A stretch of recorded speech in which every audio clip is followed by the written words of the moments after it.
Neste capítulo de hoje, o diálogo entre Deus e Moisés continua.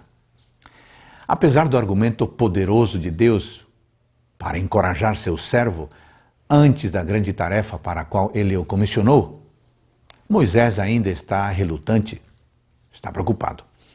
Finalmente, Moisés é persuadido pelo Senhor e volta para o Egito. Tendo sido recentemente comissionado para tirar os filhos de Israel da escravidão, Moisés estava preocupado com a reação dos egípcios. Também estava preocupado com os seus compatriotas. Mas o Senhor lhe disse: "O que é isso que você tem na mão?" "Um bordão", respondeu Moisés. Então ele lhe disse no verso 17: "Leve, pois, na mão este bordão, com o qual você fará os sinais."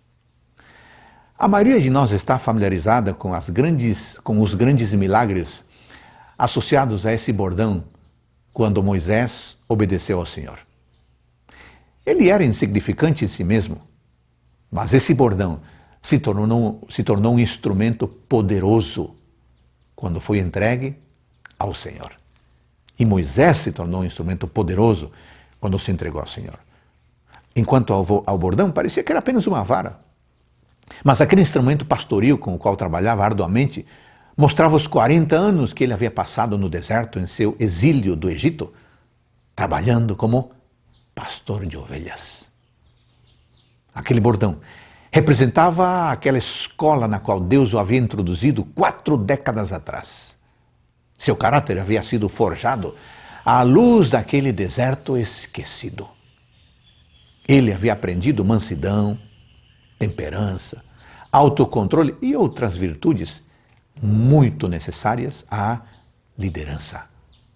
Foi atrás de ovelhas e com areia até as orelhas que seu caráter se ajustou à altura do que Deus procurava em alguém para apacentar e conduzir com aquela vara um povo inteiro da escravidão para a liberdade.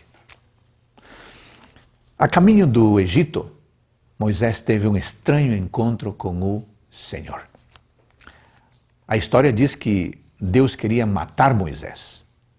Aparentemente, Moisés não havia circuncidado seus filhos em Midian, mas Zípora, provavelmente tendo ouvido seu próprio marido, já sabia que este era o sinal da aliança entre Deus e seu povo, e rapidamente ela cortou o prepúcio de seu filho.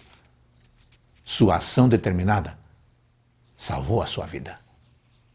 Foi outra grande lição sobre a prática da verdadeira religião que Moisés teve que aprender antes de empreender sua grande tarefa.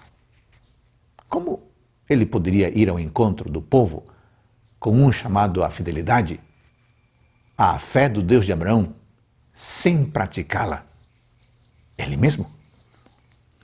Antes de Deus usar uma pessoa em público, essa pessoa deve ser primeiro obediente a Deus em casa, a sós. Em sua missão junto a Faraó, devia Moisés ser colocado em posição de grande perigo. Sua vida unicamente podia preservar-se pela proteção de santos e poderosos anjos. Enquanto vivesse, porém, na negligência de um dever conhecido, não estaria livre de perigo, pois que não poderia estar protegido pelos anjos de Deus. Obediência em casa, antes de exposição pública.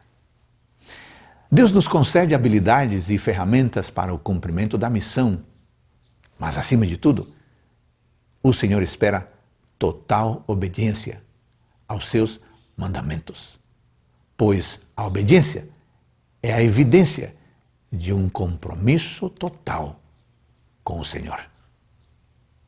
Ótimo dia para todos nós e que hoje vivamos uma vida de obediência. Amém.